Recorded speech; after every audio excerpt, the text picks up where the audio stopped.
Back on the newsfeed PM as promised, award-winning South African jazz artist and bassist Benjamin Jephta. He's released his highly anticipated album Homecoming Revisited, marking the 10th anniversary of his debut album Homecoming, which was back in 2015. His latest offering reimagines his earlier work through the lens of a decade's worth of artistic development, creative collaboration, and deeper community engagement. He's joining us in the studio to tell us more about what he has in store. Benjamin, how you doing? Yeah, I'm good. Thanps for having me. Do they still call you Benjamin? Yeah, every now and then. Depends on the circles that I'm in. Yeah, for sure.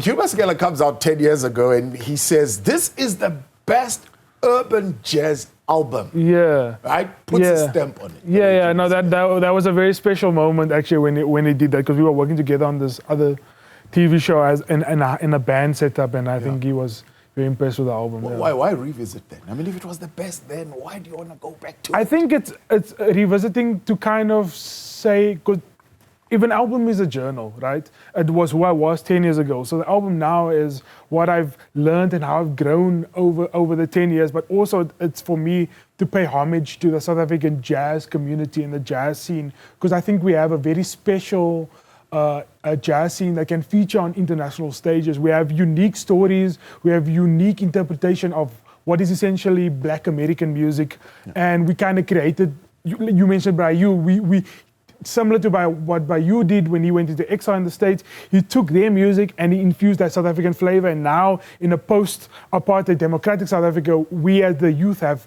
all these different kinds of stories to tell, and the music essentially, like we have 11 official languages, the music has kind of these offshoots of different ideas, but built on essential root that is the South African experience. Right, and I suppose that's where you capture those themes of the circumstances in which you grew up, the history that you've enjoyed in the music, at least in the last 10 years. Well, it starts a little bit earlier, you were 14 really, when you came in, but also your doubts about your own gifting. Talk to us about that. Growing up in Mitchell's Plain, 14-year-old, you start gigging. What leads you to that?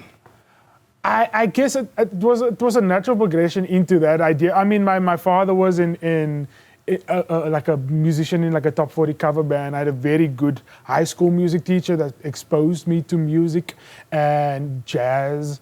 And you know, growing up in Cape Town, there was a lot of jazz clubs at the time, a lot of mentors, people like Alvin Dyers, Hilton Shoulder, Mark Fransman. These are some names that I was around growing up as a musician. So I think it was this natural progression that led me into this music, into jazz. Yet you still doubted that you could be gifted and make money out of this thing and live a comfortable life and have a family. I think maybe at the time there wasn't a lot of role models, and I say that respectfully, of musicians that had sustainable careers as performing musicians. I grew up in a time where we had a lot of these kind of benefit concerts for musicians who had medical problems, home issues, and it was great to have that for them. And I thought, is that what is gonna await me when I become older and a more established musician? And so I think it was really actually when I moved to Johannesburg when I actually really saw what was possible as an artist, and I don't just mean that economically, but I mean it as a way of the types of expression you have available, the ways you can express in different industry. I also dabble in film and TV music. I'm a lecturer at Wits University in the music department, and I've kind of carved out a good sustainable livelihood, and I am a performing musician for a long part of my career and my life, really. So I think that really changed my idea of that. Could that have driven you, as opposed to pursue the academic part, and then all the way to master's degree at Berkeley? I mean, that's quite high up. Yeah, I think what really drove me was my curiosity. The study was just like a bystander, that's the way I needed to do it. But I was just interested in those topics, and it meant that I then went to the Berkeley College of Music in the States, lived in New York for a bit, and I also interested in pursuing my PhD really. But it's more because I'm curious about my artistic practice really.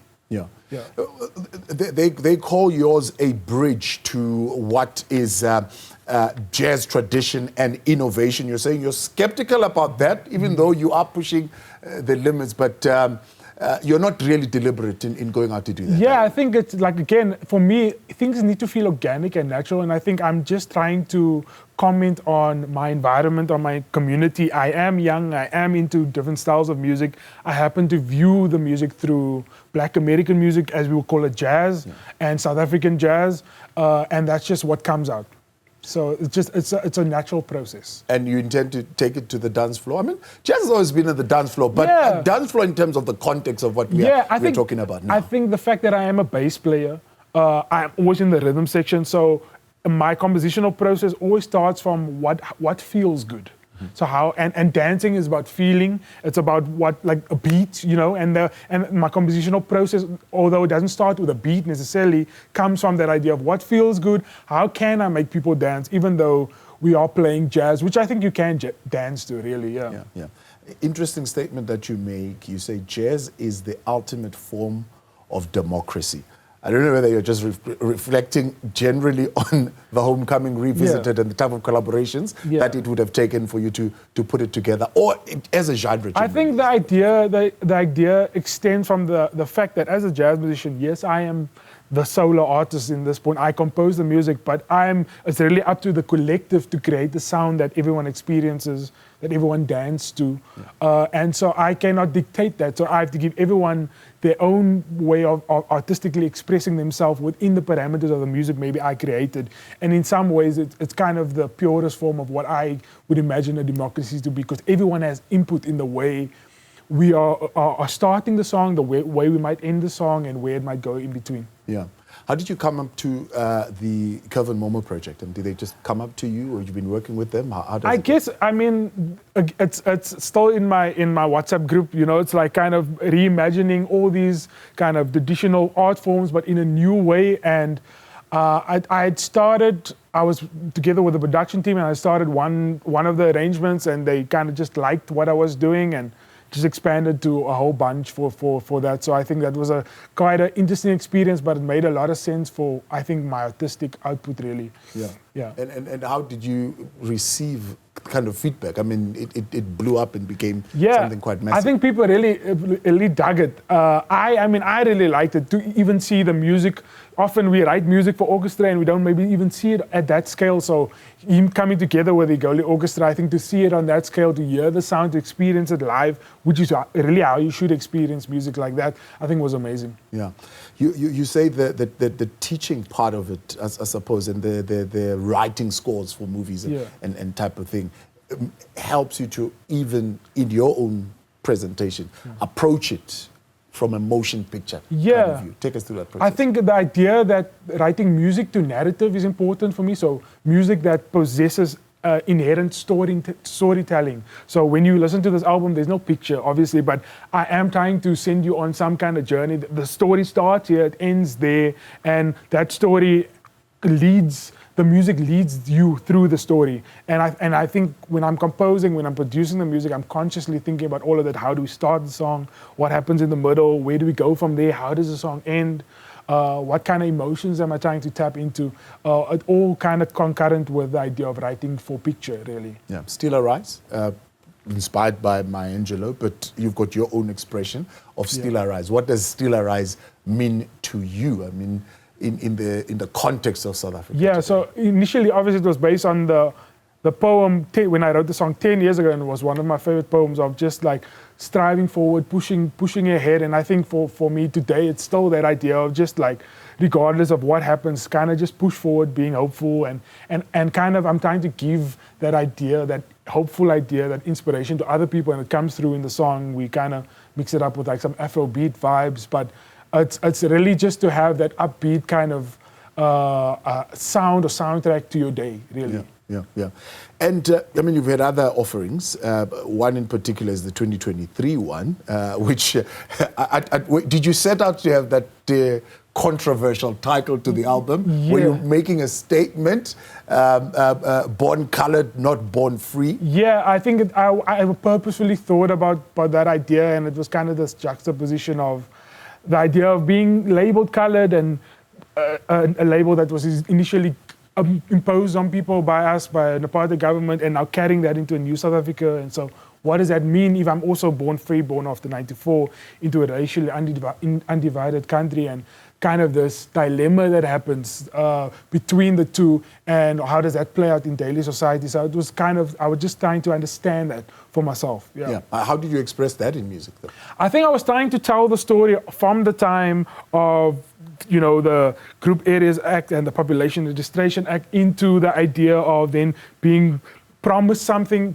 pre-democratic South Africa and in a post-democratic South Africa, how there hasn't really fully been transformation, really, and all these promises we were promised then was not fully delivered, and this is how young people feel in general. I was trying to tell those stories, and then trying to tell the stories of what does it mean to be colored in that, and how our African identity has been stripped from us in that process, and how I now view myself, and how I'd propose that other colored people view for themselves, because it's their own journey, really. So it was really a personal project to me. Yeah.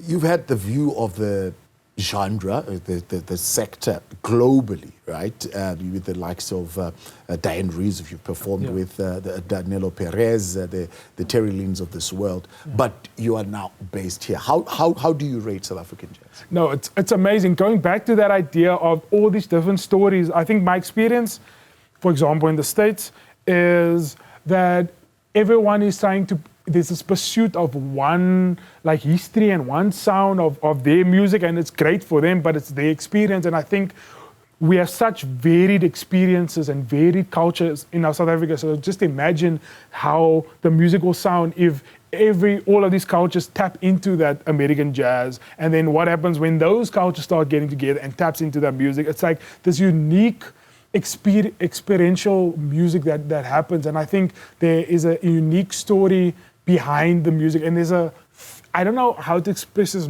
more than just there's a feeling behind our music that I just couldn't feel when I was overseas, really. There's this kind of, there's a struggle, but there's also this kind of joyous overcoming in many ways within the music, all encapsulated in one sound. Yeah. Are you surprised every time you look out in the audience, you're seeing a younger and younger audience showing up? Not really, because I've lived in Johannesburg for more than 10 years now, and ever since we started playing around town, most of our gigs, I say our as the general jazz community, is filled with young people. I think that idea is people are now catching up to that idea that jazz is hip. It's always been hip, and it's social music. It's for everyone, really. And I think now we are seeing a bigger migration of maybe Gen Z coming to the front with jazz, really, and it's great to see. Yeah. What is in store for the next 10 years? I mean, the fact that you've learned a lot in development in the space of music, but also in life. Yeah. You're now a dad. Are you sleeping much? It's getting better. It's getting better. Yeah, it's getting better. I think for me, it's always been a case of I just want to get better at my craft, get some more life experience, and then see how I can incorporate that into what I do. There are a few films that I've been scoring that's coming out in the next couple of years or so, and then also, and of course, your Joy of Jazz performance. Yes, of course, my Joy of Jazz performance coming up in a week's time. Yes. This Saturday with my band, celebrating this music and celebrating this album. So there's a couple of things happening in the pipeline. Yeah, for sure. Benjamin Jephta, appreciate your time. Thank you so much for coming on. South African jazz artist, that's Benjamin Jephta. He's a bassist, world-renowned, and doing extremely well. His latest project is revisiting some of the work that he has done before. Homecoming Revisited.